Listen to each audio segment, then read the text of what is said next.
में शरफुद्दीन बूसीरी ने कसीदा लिखना शुरू किया, मौला या सल्ली वसल्लिम दाइमन अबदा। ये कसीदा आज पूरी दुनिया में मशहूर है। इसके दो शेर आज भी हुजूर की जालियों के दरवाजे पर भी लिखे हुए मौजूद हैं। हुवल हबीबुल्लज़ी तुरजा शफाअतुहु लिकुल्लि हौलिन मिनल अहवालि मुक्तहिमी। 170 अशआर लिखे रोते रोते, और उसके बाद जब नींद लग गई, आंखें बंद हुई, तो रात अजीम रात थी कि सरवरे कायनात ख्वाब में तशरीफ लाते हैं। ताजदारे मदीना सल्लल्लाहु तआला अलैहि वसल्लम तशरीफ लाते हैं और पूछते हैं, शरफुद्दीन तुझे क्या हुआ? रोते हुए ख्वाब में अर्ज किया कि आका मुझे फालिज का असर हुआ, अब चलने फिरने से आजिज हो गया हूँ, बिस्तर पर रहता हूँ और लोगों ने भी साथ छोड़ दिया है। नबी करीम सल्लल्लाहु तआला अलैहि वसल्लम ने इरशाद फरमाया, शरफुद्दीन बूसीरी तूने जो कसीदा हमारी शान में लिखा वो हमें भी तो सुनाओ। उन्होंने अपना कसीदा लिखा था, लेकिन जो पहला शेर है, पहला मिसरा, उसका एक ही मिसरा उनसे बन पाया था, दूसरा मिसरा नहीं बना था। मौला या सल्ली वसल्लिम दाइमन अबदा, बस इतना ही मिसरा बना था, दूसरा नहीं था। वो ख्वाब में मेरे आका को सुनाते रहे, मौला या सल्ली वसल्लिम दाइमन अबदा। रुक जाते, नबी पाक ने इरशाद फरमाया, बूसीरी इसका अगला मिसरा मेरी जानिब से है, अला हबीबिका खैरिल खल्क़ि कुल्लिहिम। और उसके बाद उनके जिस्म पर अपना हाथ फेरा और रात को अपनी एक चादर उठाकर शरफुद्दीन बूसीरी को अता किया। ख्वाब की बात है, ख्वाब की बात है। और नबी करीम सल्लल्लाहु तआला अलैहि वसल्लम की वफात के 700 साल बाद का वाकया है। हुजूर के पर्दा फरमाने के 700 साल बाद का वाकया है। शरफुद्दीन बूसीरी कहते हैं, सुबह जब मेरी आंख खुली, पूरे घर में एक अजीब सी खुशबू महक रही थी, और जब मैं उठने की कोशिश किया तो देखा न मेरे हाथ में फालिज है, न पैर में फालिज है, जिस्म सही सलामत है। ख्वाब की बात ख्वाब होती है, लेकिन शरफुद्दीन बूसीरी कहते हैं मेरा जिस्म भी सलामत था, और फिर मैं गौर से देखता हूं तो मेरे बिस्तर पर रात को अता की हुई मेरे मुस्तफा की चादर भी मौजूद थी। 700 साल बाद वो नबी मुश्किल कुशाई करते हैं। यही बुजुर्गों का अकीदा लेकर के बरेली के इमाम ने हमें अकीदा दिया था। उनके अपने पेट से लाया हुआ अकीदा नहीं है, बरेली का अकीदा वही है जो सहाबा का अकीदा था। एक सहाबिया अपने बेटे को लेकर के आई बारगाह मुस्तफा में, कहा या रसूल अल्लाह ये बोलता नहीं है, ये गूंगा है, बचपन से नहीं बोलता, इसके लिए कुछ फरमाए। 8 साल का हो गया, बोलने की ताकत नहीं है, अब दवा क्या की जाए? जिसकी जुबान चलती ही ना हो, पैदाइशी बोलता ना हो। नबी पाक के पास जब वो खातून आई, मेरे अजीजों आज उन लोगों से पूछो वो खातून क्यों रसूलुल्लाह के पास गई? अरे जुबान देना तो अल्लाह का काम है, कुव्वत गोयाई अल्लाह बख्शता है। सहाबिया तो मुस्तफा के दरबार में आई है ये अकीदा देने के लिए, देता अल्लाह ही है, दरवाजा मुस्तफा का होता है, क्योंकि मेरे आका ने फरमाया है, इन्नमा अना कासिमुन वल्लाहु युअती, अल्लाह देता है और मैं तकसीम करता हूँ। वो सहाबिया करीब आई हुजूर पाक सल्लल्लाहु अलैहि वसल्लम के पास अपना बेटा लेकर के। हुजूर ने क्या इलाज फरमाया? नबी करीम सल्लल्लाहु तआला अलैहि वसल्लम ने क्या इलाज फरमाया? कुछ नहीं, उस छोटे से नन्हे से बच्चे को करीब बुलाया और पूछा उस बच्चे से कि मन अना, बेटे ए लड़के बता मैं कौन हूँ? वो जो पैदाइशी गूंगा था वो बच्चा बोल पड़ा, अशहदु अन्नका मुहम्मद रसूलुल्लाह, मैं गवाही देता हूं कि आप मोहम्मद सल्लल्लाहु अलैहि वसल्लम अल्लाह के रसूल हैं। इसी अकीदे को हमारे इमाम ने फरमाया था, कौन देता है देने को मुंह चाहिए, देने वाला है सच्चा हमारा नबी। और बरेली का अकीदा यही है जिसको हम आशिकाने रसूल फॉलो करते हैं। चाफियो नाफी हो तुम, वाफियो काफी हो तुम, दर्द को कर दो दवा, तुम पे करोड़ों दुरूद। या रसूल अल्लाह बेहुनरो बेतमीज किसको हुए हैं अजीज, एक तुम्हारे सिवा, तुम पे करोड़ों दुरूद। गर्चे है बेहद तुम हो अफू गफूर, बख्श दो जुर्मो खता, तुम पे करोड़ों दुरूद। खल्क के हाकिम हो तुम, रिज़्क़ के कासिम हो तुम, जो मिला तुमसे मिला, तुम पे करोड़ों दुरूद। अज़ीज़ान गिरामी वक़ार, आज बात मैं यहां से शुरू कर चुका हूं और आपको यह बताना चाहता हूं कि हमारी जिंदगी का अहम उन्वान है नाम मुस्तफा की इज्जत की हिफाजत। इकबाल ने कहा, आबरूए मां ज़नाम मुस्तफा, हम सबकी इज्जत आबरू मुस्तफा के नाम से वाबस्ता है। हर शे दरी दुनिया बादे मुस्तफा, जो कुछ भी इस दुनिया में है वो मेरे मुस्तफा के बाद है। चाहे वो हमारी माँ हो, हमारा बाप हो, हमारा उस्ताद, हमारा पीर, दुनिया का कोई रिश्ता हो, जो भी होगा वो मेरे मुस्तफा के बाद है। इस अकीदे के साथ आज हमें जीना है। और शायद आज लोगों में इसी बात को लेकर के कुछ कमजोरियां आई हैं। आज जो दुनिया में हमारी आजमाइशों का दौर चल रहा है, खुसूसियत के साथ हमारे इस मुल्क में, देखना हमारे हजारों मसाइल हैं, लेकिन सबसे ज्यादा छेड़खानी जिस मसले से होती है वो नामूस रिसालत का मसला है, मेरे मुस्तफा की इज्जत का मसला है। उसकी वजह यह है कि ये जालिम जानते हैं मुसलमान के लिए जान से भी बढ़कर के कोई चीज है तो नबी पाक की इज्जत का मसला है। और इस पर अगर मुसलमानों में ठंडी देखने को मिली, अगर मुसलमानों के दरमियान खामोशी देखने को मिली, तो दुनिया ये समझ जाती है कि अब ये कौम मुर्दा हो चुकी है, इनके अंदर अब जिंदगी बाकी नहीं रह गई, ये फिर हमारा चीर फाड़ और ऑपरेशन शुरू कर देते हैं। लेकिन आज भी मुझे ये एहसास है, मैं आपको एक मिसाल के जरिए से बताऊं। एक डॉक्टर जब ऑपरेशन थिएटर में किसी को ले जाता है, इंजेक्शन देता है, सुन होने का बेहोशी का इंजेक्शन देता है, या गोली के जरिए से या दवा के जरिए से बेहोश करे। अब बंदा बेहोश हुआ है या नहीं कैसे पहचाना जाए? उसको चूंटी काट करके देखो, कैंची मार करके देखो, या उसका कान खींच करके देखो। अगर हरकत नहीं कर रहा है इसका मतलब है बेहोश हो गया है। हमारा चूंटी काटना उसको पता नहीं चल पा रहा, हमारा उसे हिलाना पता नहीं चल पा रहा है, इसका मतलब है बेहोश हो गया है। अब उसके बाद दूसरा प्रोग्राम शुरू होता है, काटो इसको, फाड़ो, चीरो, जो कुछ करना है करो, जब बेहोश हो गया। इसी तरह से इन जालिमों ने उम्मत मुस्तफा को बेहोश करने के लिए कई सालों से एक प्लान चला रखा है। मुसलसल तुम्हें दुनियावी अय्याशियों में इस तरह मुब्तला कर रखा है कि हमारी कौम में सबसे ज्यादा नशे को तकसीम कर रखा है। हर जगह, हर मोहल्ला हमारा नशा से लबरेज है। हमारे नौजवानों में एडिक्शन, खास तौर पर कई खतरनाक किस्म के नशों में मुब्तला है। पूरे हिंदुस्तान की बात कर रहा हूं, तुम्हें नशा दे दे करके सुन किया जा रहा था। और इस नशा से अगर पागल नहीं हुआ, जो हेरोइन है, कोकेन है, अफीम है, चरस, गांजा, भंग, तो फिर दूसरा नशा इंटरनेट का दिया गया। इंटरनेट का भी एक नशा है जिसके जरिए से तुम्हारी हालत ऐसी है कि 5 मिनट मोबाइल को छोड़े नहीं रह सकते। सोशल साइट्स पर आज एक सर्वे के मुताबिक 24 घंटों में से कुछ लोग 18 घंटे इस्तेमाल करते हैं। इसका मतलब हुआ कि पूरा सोने के अलावा सारा काम तुम्हारा मोबाइल पे। ये नशा है और छूटने वाला नहीं है जल्दी। ये नशा क्यों दिया गया कि तुम आरी हो जाओ, तुम सब के सब ऐसे बेहोश हो जाओ कि अब तुम्हें किसी बात का एहसास ना हो। अब ट्रायल का वक्त आया, 10 साल से नशा दिया जाने लगा। अब चेक करने का वक्त है कि देखा जाए कि बेहोश है या होश में। अब चेक करने का तरीका क्या है? अब चूंटी काट करके नहीं चेक करते, बल्कि इस्लाम, कुरान और ज़ाते मुस्तफा की तौहीन करके चेक किया जाता है कि ये होश में है या बेहोश हो चुके हैं। अब ये सिलसिला शुरू किया गया। आप क्या समझते हैं, किसी एक कुत्ते को उठा करके भौंकने पर वो लाकर खड़ा करते हैं तो क्या उसके अकेले की ताकत होती है? ये गुफे में बैठे हुए भेड़ियों की इतनी ताकत नहीं होती। ये हुकूमत की सपोर्ट के साथ बड़ी बड़ी लॉबियां इनके पीछे, एजेंसियां इनके पीछे एक गुस्ताखी करने के लिए खरीदे जाते हैं और लाकर खड़े किए जाते हैं, सिर्फ ये टेस्ट करने के लिए। करोड़ों मुसलमान हमारे दिए हुए नशे में मदहोश हो गए या अभी भी जिंदा हैं। अरबों को देखा, अरब सो गए। अरबों में अब कोई होश नहीं है। वहां कोई गुस्ताखी करे ना करे उन्हें कुछ फर्क नहीं पड़ता। उनके पड़ोसी मुल्क फिलिस्तीन को खून में नहला दिया जाए, उन्हें पता नहीं चलता। शाम तबाह हो जाए, यमन बर्बाद हो जाए, इराक टूट जाए, जल जाए, अरबों के कानों में जूं तक नहीं रेंगती। उनको ऐसा नशा दिया गया है, वो उठ नहीं पाते। लेकिन मैंने हिंदुस्तान और अपने बड़े सगीर के इलाकों को देखा। 10 साल से अगर से तुमने हमारी कौम को नशा दिया होगा, चाहे वो हेरोइन, कोकेन, अफीम, भंग, चरस के साथ, या फिर इंटरनेट की जमीन पर पोर्नोग्राफी और गंदी तस्वीरों के साथ इनको नशा में एडिक्ट किया होगा। लेकिन अब भी मुझे ये यकीन है कि हमारी कौम मुस्लिम हिंदुस्तान में पूरी मरी हुई नहीं है। उसकी वजह यह है, जब कभी कोई कुत्ता कहीं से भौंकता है, हर मोहल्ले से आवाज आती है, लब्बैक या रसूल अल्लाह।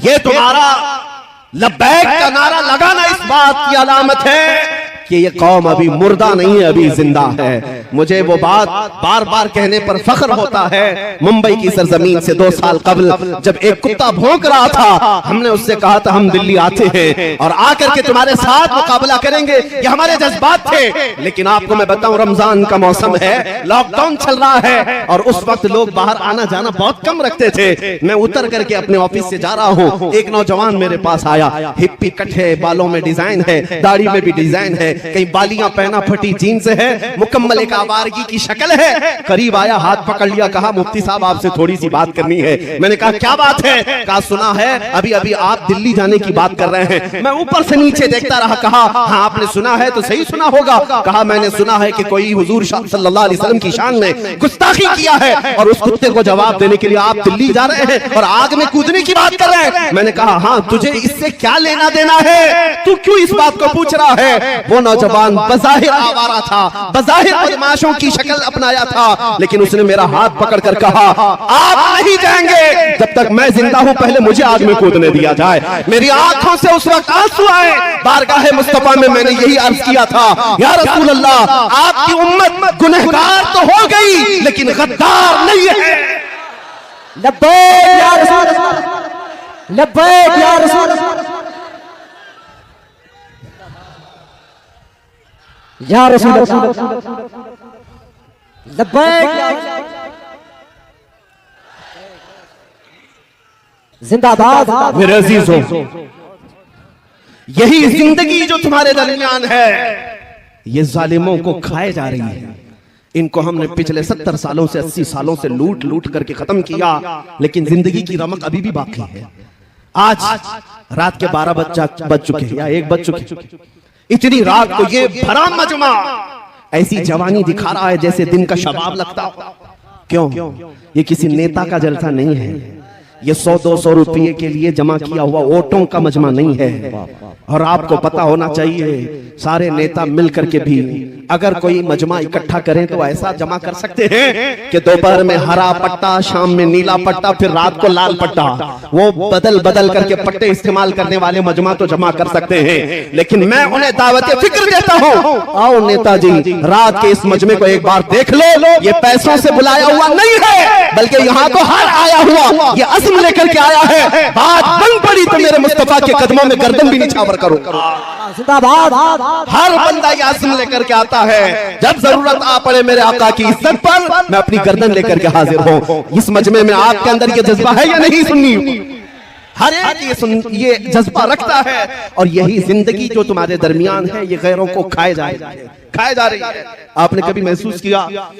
ये सुप्रीम कोर्ट के रिटायर्ड जजों की सर्वे रिपोर्ट है, Shri Krishna report, Sachar committee report, कई रिपोर्टें हैं जो मुसलमानों के हालात ज़ार पर बनी हुई। हिंदुस्तान में मुसलमानों के हालात क्या है? तवज्जो, रिपोर्टों में ये कहा गया है कि ये कौम इतनी बैकवर्ड हो गई है, दलित समाज से भी नीचे की जिंदगी गुजार रही है। इनके अंदर एजुकेशन 2.5% रह गया है, यानी 100 में से सिर्फ 2.5 लोग पढ़े लिखे हैं। ये सब रिपोर्ट इनकी है, पढ़े लिखे नहीं है, इनके अंदर सियासत का शऊर नहीं है, कहीं पर भी चले जाते हैं। रिपोर्ट में ये भी है गरीबी की सतह से नीचे की जिंदगी गुजार रहे हैं।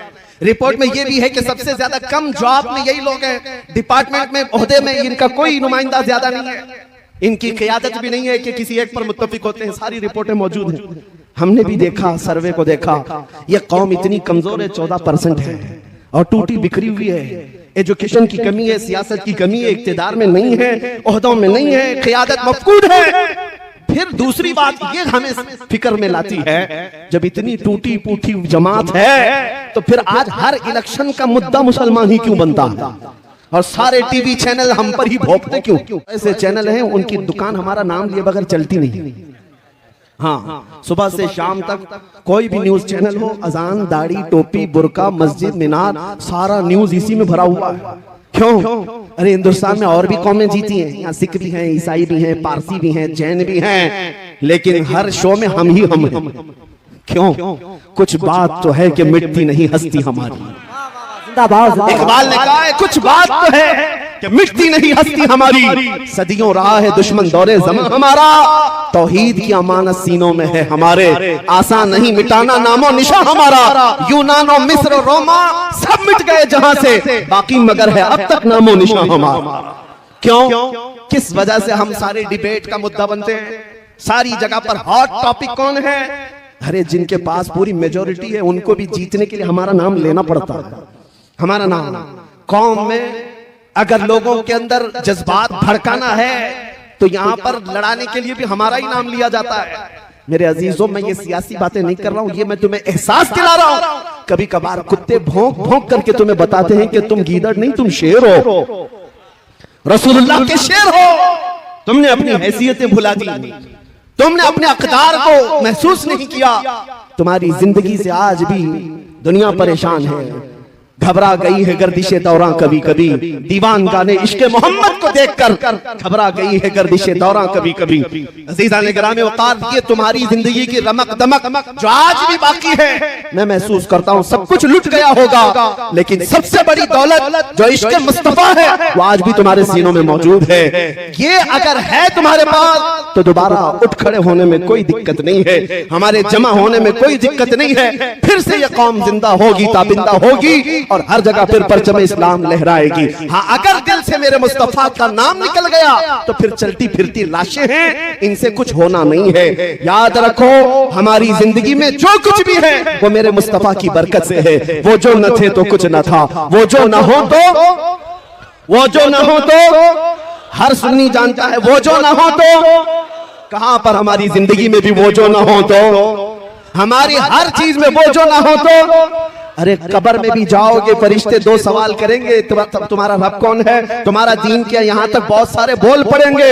तीसरा सवाल जो फरिश्तों का है, हुजूर को दिखा करके ही पूछेंगे इनके बारे में क्या कहता था।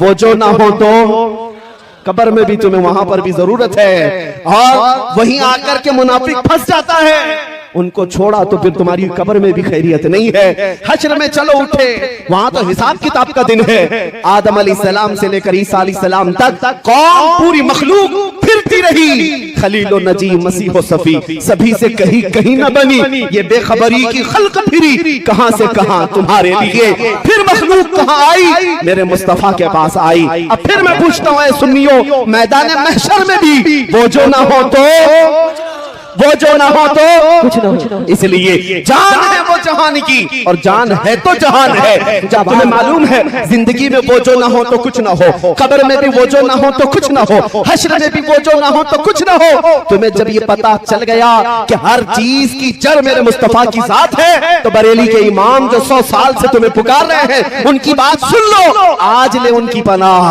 आज मदद मांगो उनसे, आज ले उनकी पनाह, आज मदद मांगो उनसे। कल मानेंगे क़यामत में अगर मान गया।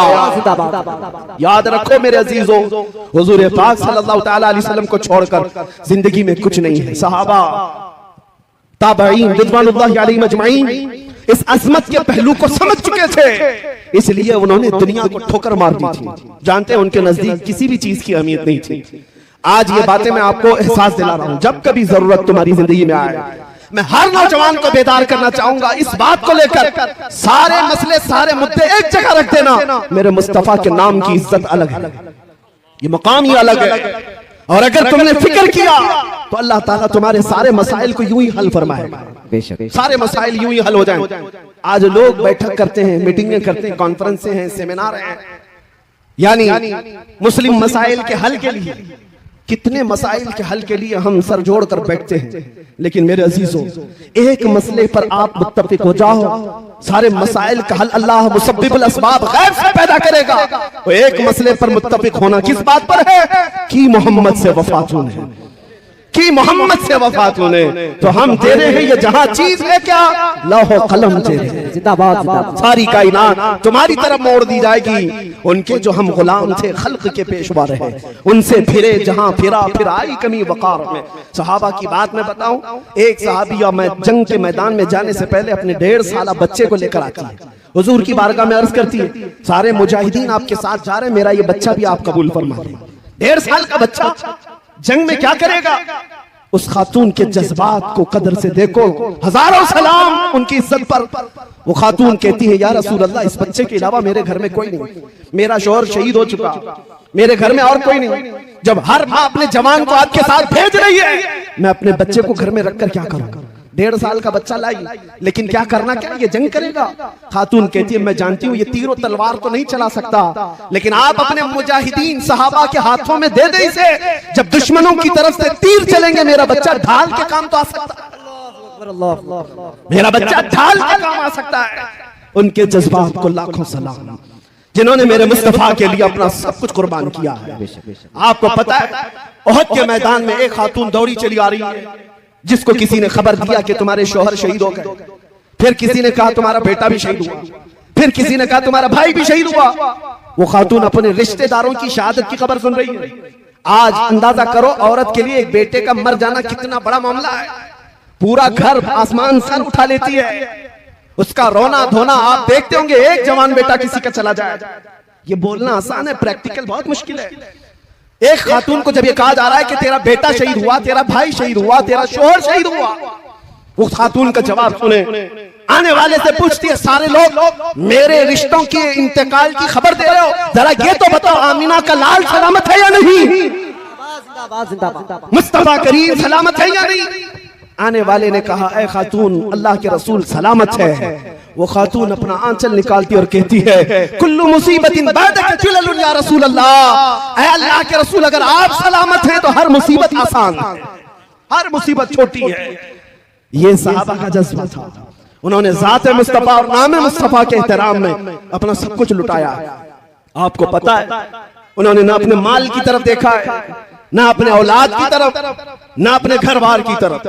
हालांकि ऐसा नहीं है कि आपको ये कहा जाए कि तुम अपने घर बार सब छोड़ दो, तुम्हारे घर बार की फिक्र तुम्हारे लिए जरूरी है, लेकिन जब मेरे मुस्तफा करीम की जात का मामला है और फिर पूरी दुनिया एक तरफ हो, उस वक्त तुम्हारा इम्तिहान है तुम किसका इंतखाब करते हो, तुम किसका इंतखाब करते हो। इसलिए अभी चंद दिनों पहले एक सियासी आदमी थे बेचारे, तो कह रहे थे मौलाना आप तो तकरीरें बहुत सारे करते हैं लेकिन इलेक्शन आता है तो आपको पता है मुसलमानों को हम तो इधर से उधर नचा देते हैं, मुसलमानों को नचा देते हैं, सारी पार्टियों में तो जय जय करते हुए आपके लोग घूमते रहते हैं, वो हमें तंज कर रहे हैं, टॉन्ट मार रहे हैं, ताना मार रहे हैं। मैंने कहा हो सकता है आप 500 रुपये देते होंगे तो आपके पास भी जाते होंगे, फिर कोई दूसरी पार्टी वाला 1000 देता है तो उसके पास भी जाते होंगे, यही आप कह रहे हैं ना। उन्होंने कहा सब जगह तो ये झंडे ले लेकर के जाते हैं और पैसा वसूल करते हैं। मैंने कहा होता होगा, मानता हूं मैं ये बात कि हमारे नौजवान या कोई भी जवान जाते होंगे इस पार्टी में उस पार्टी में पैसा लाते होंगे। मैंने कहा कान खोल करके सुन, मुझे ये यकीन है हमारे मुआशरे के मुत्तकी परहेजगार आदमी की बात नहीं करना, एक जाहिल से जाहिल लड़के को भी खड़ा कर देना मेरे साथ। सियासी आदमी से मैंने कहा आप भी अगर मेरी इस बात से इत्तेफाक रखते हैं तो मेरा साथ देंगे इंशाअल्लाह। उनसे मैंने यही कहा होता होगा 500,000 में इधर उधर दर बदलूपन, लेकिन कभी ऐसा करो किसी मोहल्ले से एक आम जवान को लाकर खड़ा करो, जाहिल से जाहिल आदमी। तुम 1 करोड़ रुपए लेकर खड़े रहना, पार्टी की बात मत करना, पार्टी की बात मत करना। इस एक जाहिल जवान के सामने 1 करोड़ रुपए इधर रखो, एक तरफ गुंबद खजरा की तस्वीर रखो और फिर पूछो उससे कि तुझे ये चाहिए या ये चाहिए। मैं उनसे कहा मैं बगैर देखे, विजदान मेरा कहता है, यकीन मेरा कहता है, हिंदुस्तान के शुमाल से लेकर जुनूब तक, मशरिक से मगरिब तक हमारे मोहल्लों में जीने वाला एक आम बच्चा भी ये कहेगा ले जा तेरे 1 करोड़ की दौलत। मैं ठोकर मारता हूँ, अपना सब कुछ गुंबद खजरा कल भी था और आज भी है, मेरे नबी से मेरा रिश्ता कल भी था और आज भी है। बतला दो गुस्ताख नबी को गैरत सुन्नी जिंदा है, उन पे मर मिटने का जज्बा कल भी था और नारे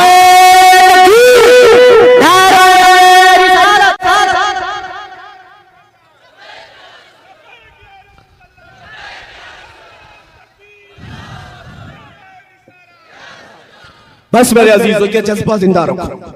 हालात बिगड़े जा रहे हैं, हमें पता है, हमें पता है, बहुत सारे लोगों ने ये महसूस किया। हालात बहुत तेजी से बदलते जा रहे हैं, जहर फैलता जा रहा है। ऐसे हालात में इतना सख्त नहीं बोलना चाहिए। बहुत सारे लोग मुझसे कहते हैं, मैं उनसे अर्ज करता हूं बड़े अदब के साथ, आपके मशवरे सर आंखों पर, लेकिन अब भी ना बोले तो फिर कब बोलेंगे, अब भी ना बोले तो कब बोले।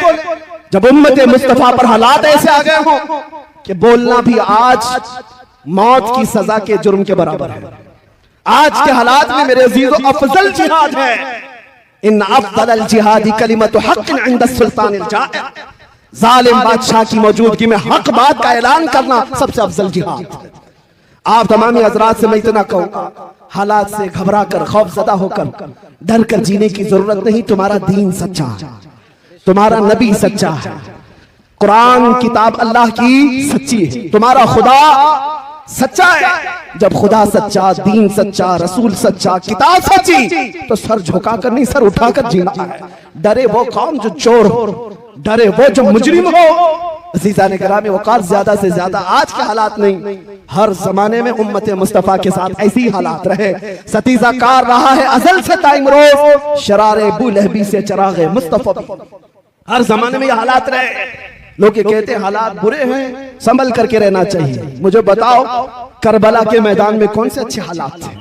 बद्र जब होते हुए कौन से हालात थे? और फिर ये बात कि हम तादाद में कम हैं, माइनॉरिटी में, मियाँ हर जमाने में हम माइनॉरिटी में रहे। बद्र में 313 माइनॉरिटी में ही थे, ओहद में भी थे, खैबर में थे, खंदक में थे। सबसे बड़ी माइनॉरिटी जो कम तादाद की थी वो तो करबला के मैदान में थी। इसलिए मैं आपको बताता हूं, इन हालात से खौफजदा होने की जरूरत नहीं। दौर बदलेगा, वक्त आएगा, रात होने के बाद सुबह तो होना है, उजाला तो होगा। कुरान में मेरा मौला फरमाता है, ये कुफ्फार और मुशरिकीन अपने मुंह के फूंकों से अल्लाह के चिराग को बुझाना चाहते हैं, और अल्लाह अपने चिराग को मुकम्मल करके रहेगा। ये नूर इस्लाम कायम रहेगा, किसी के बुझाने से नहीं बुझेगा। आप इस बात से खौफजदा ना हो। कोई लोमड़ी का बच्चा अगर गुफे में बैठकर ये कहता है इस्लाम का विनाश करना है, खत्म करना है, उससे तो हम मजाक में ये कहते हैं तू पहले अपने जिस्म की खुजली मिटा करके दिखा। इस्लाम बहुत बड़ी चीज है, अपने जिस्म की खुजली नहीं मिटाई जाती, इस्लाम को मिटाने की बात है। ये बातें आपके सामने इसलिए अर्ज कर रहा हूं, खौफजदा होने की जरूरत नहीं। जब ऐसे बातें लगे आला हजरत को पढ़ लो। इमाम अहले सुन्नत फाजिल बरेलवी फरमाते हैं, खौफ ना रख रजा जरा, तू तो है अब्द मुस्तफा, तेरे लिए अमान है, तेरे लिए अमान है। हुजूर ताजुश शरिया बदरुत तरीका फरमाते हैं, मुझे क्या फिक्र हो अख्तर, मेरे यावर है वो यावर, बलाओं को जो मेरी खुद गिरफ्तार बला कर। इसलिए आज के हालात के मुताबिक सिर्फ इतना ही कहूंगा, कुछ देर की खामोशी है, फिर शोर आएगा। कुछ देर की खामोशी है। इमाम मेहदी को आना है या नहीं है? इस्लाम के इस आगोश में पलने वाला हर बच्चा जानता है, मेरे आका का फरमान है, एक जमाना आएगा जब इमाम मेहदी का ज़हूर होगा और हर घर से फिर परचम इस्लाम लहराएगा। ईसा अलैहिस्सलाम को आना है या नहीं? या सबका अकीदा है मेरे अजीज़ो, आना है, अभी वो दिन आने हैं। इसीलिए मैं कहता हूं कुछ देर की खामोशी है, फिर शोर आएगा। आज कुत्तों का वक्त है, कल हमारा दौर आएगा इंशाअल्लाह अज़ीज़। इंशाअल्लाह हम आजमाइश के दौर में चल रहे हैं। आज सिर्फ तुम्हारी जिम्मेदारी इतनी है, इतनी जिम्मेदारी है कि इस बात पर जमे रहो, जो जान मांगे तो जान दे दे, जो माल मांगो तो माल दे दे, मगर ये हमसे कभी ना होगा नबी का जाहो जलाल देते। हर जवान को ये चाहिए मेरे मुस्तफा के नाम की असमत के लिए मर मिटने को तैयार रहे। एक सवाल मैं करता हूं, जवानों, घोसी के गयूर जवानों, आप बताओ जब नबी पाक की इज्जत की बात आए, पूरे जात की नहीं, उनके कदम पाक की भी बात आए, क्या आप अपनी गर्दनें लेकर हाजिर हो सकते हैं? इंशाअल्लाह। अब सुनो, अब सुनो, तुम्हारे अंदर ये जज्बा है, जान देने का जज्बा है। मैं अब आपसे ये सवाल करता हूं, जान जब दे सकते हो मेरे नबी के लिए, तो कुछ गुनाह क्यों नहीं छोड़ सकते अपने आका के लिए? कुछ गुनाह क्यों नहीं छोड़ सकते? गाने बाजे छोड़ देंगे अपने नबी के लिए, बेहयाई छोड़ देंगे अपने मुस्तफा के लिए, बदतमीजियां, बदकारियां, अय्याशियां छोड़ देंगे अपने नबी के लिए। ये अहद करके उठो आज के इस जलसे के बाद, अब जिएंगे तो मेरे मुस्तफा के तरीके पर जिएंगे। जिंदगी ये नहीं किसी की किसी के लिए, जिंदगी है नबी की नबी के लिए। ना समझ मरते हैं जिंदगी के लिए, अरे जीना मरना है सब कुछ किसके लिए? जीना मरना है सब कुछ नबी के लिए। आला हजरत ने भी हमें ये दर्स दिया है, दहन में जुबान तुम्हारे लिए, बदन में है जान तुम्हारे लिए। या रसूल अल्लाह, हम आए यहाँ और उठे भी वहां तुम्हारे, किसके लिए? मेरे मुस्तफा के लिए। इसलिए जो आज टिकटॉक पर नाच रहे हैं उनसे भी मैं कहता हूं किसके लिए जी रहे हो? मुजरे कर रहे हैं उनसे कहता हूं किसके लिए जी रहे हो? फिल्मी एक्टरों को अपना आइडियल बना करके जहन्नम के रास्ते सुधार रहे हो, किसके लिए? तुम चार लोगों को खुश करने के लिए अपने चेहरे बदल रहे हो, चार लोगों को राजी करने के लिए अपने कपड़े बदल रहे हो। याद रखो, तुम नंगे भी हो जाओगे तब भी दुनिया को सेटिस्फाइड नहीं कर सकते। तुम चाहे बदल बदल करके जानवर बन जाओ, दुनिया तुमसे राजी नहीं होगी। फिर भी ये तुम में से तुमको कोई ना कोई ताना जरूर मारेगा, और जिसके लिए तुम बदलते रहे वो तो तुम्हारी कब्र तक भी आने को तैयार नहीं। मर जाने के बाद अजीज से अजीज दोस्त भी 3 बार मट्टी डाल करके चला जाता है, थोड़ी देर के लिए तुम्हारे करीब बैठने को भी तैयार नहीं। लेकिन कुर्बान जाओ, हमारे कब्र की तख्तियां बंद होने के बाद उस अंधेरी कब्र में रोशनी लेकर कोई आता है तो आमिना का लाल है, ताजदार मदीना की जात है।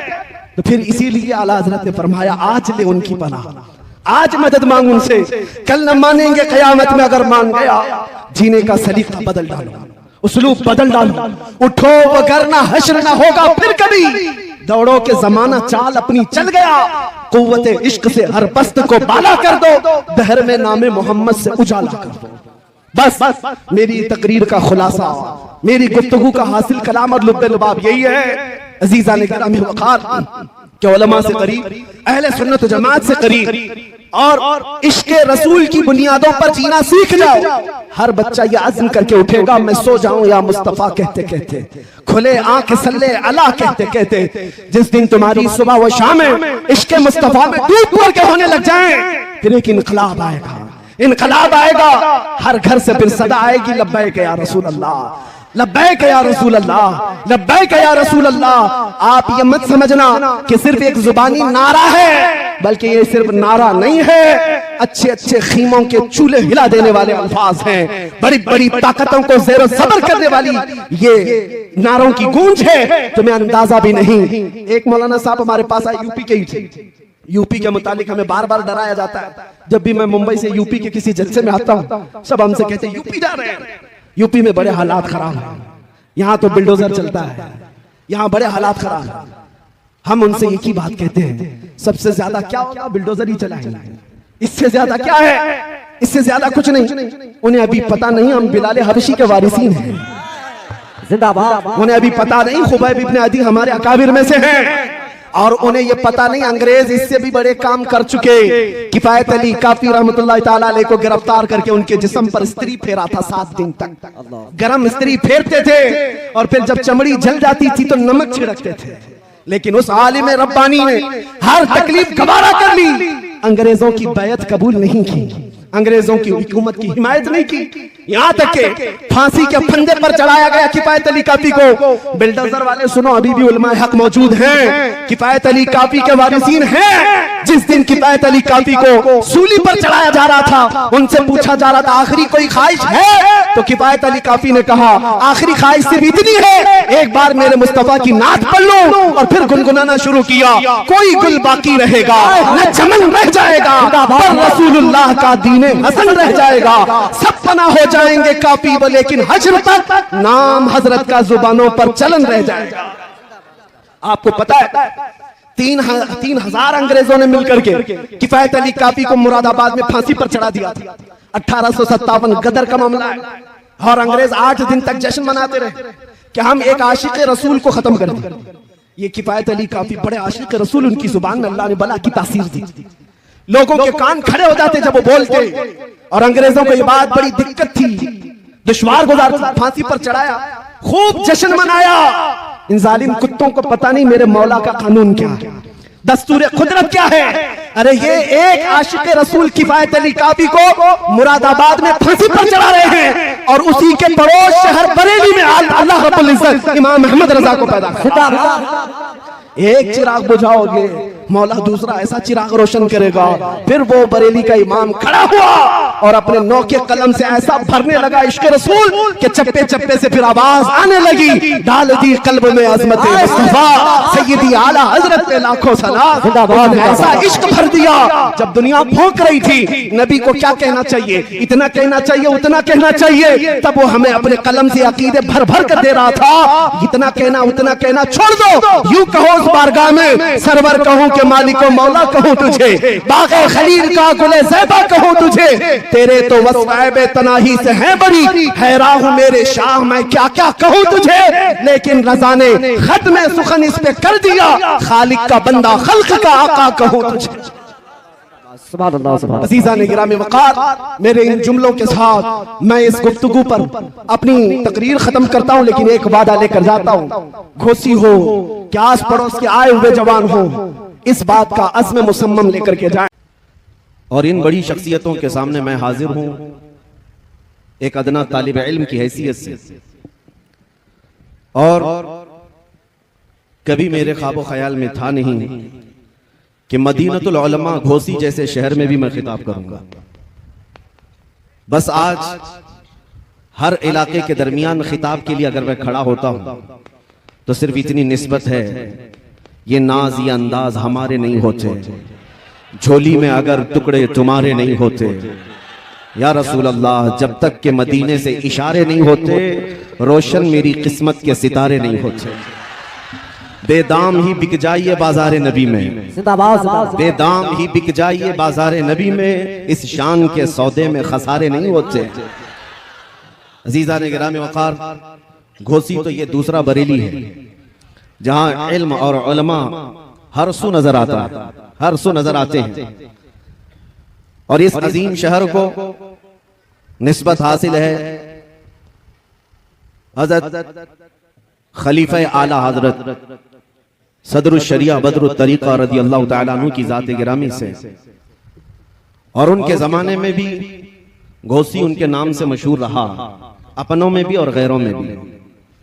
और आज के दौर में हम जैसे छोटों के लिए घोसी आज भी मदीनतुल उलमा है। खुसूसियत के साथ मुहद्दिस कबीर शहजादा सदरुल शरिया अल्लामा ज़ियाउल मुस्तफ़ा साहब क़िबला अदामल्लाहु इक़बालहु अतालल्लाहु उम्रहु, आपके नामे नामी से हम बचपन से घोसी का नाम सुनते आए हैं। आज पहली बार आपके सामने हाजिरी है।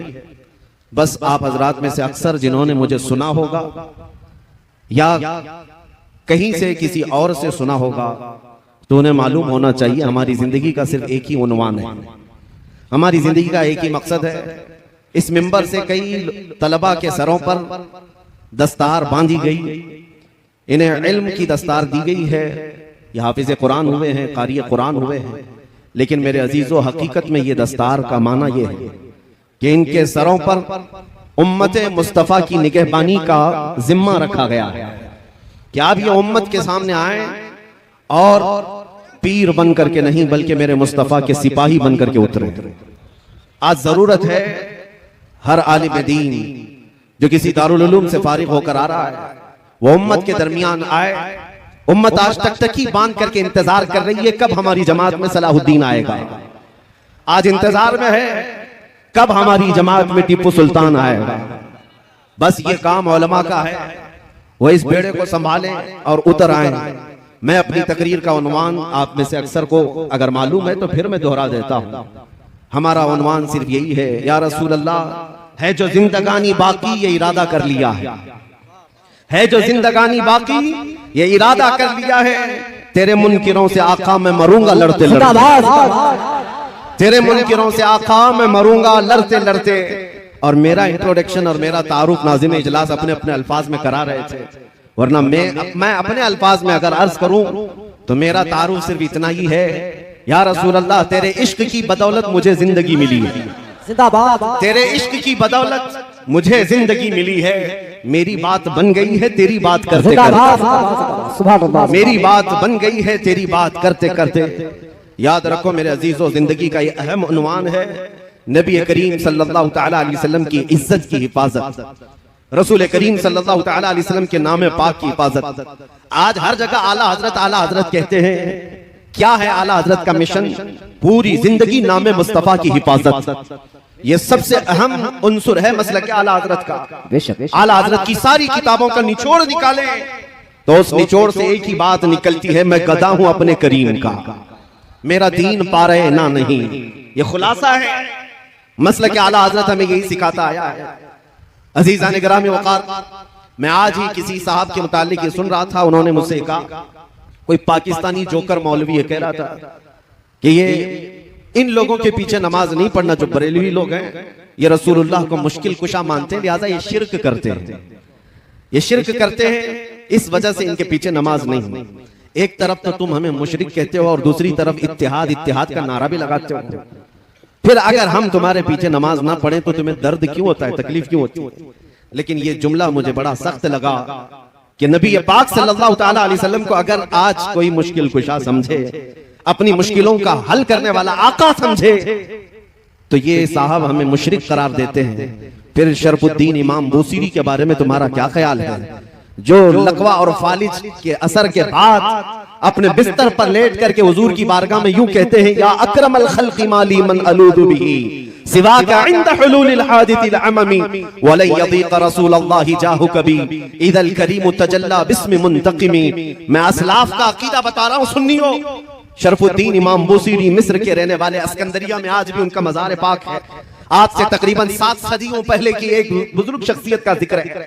उनके जिस्म पर जब फालिज का असर हो गया, पैरालाइज, जानते हैं फालिज का असर जब हो जाए तो इंसान चलने फिरने से भी आजिज हो जाए, उठ फिर नहीं सकता। इलाज बहुत कराया हकीमों से, शिफाया भी नहीं मिली। फिर आखिर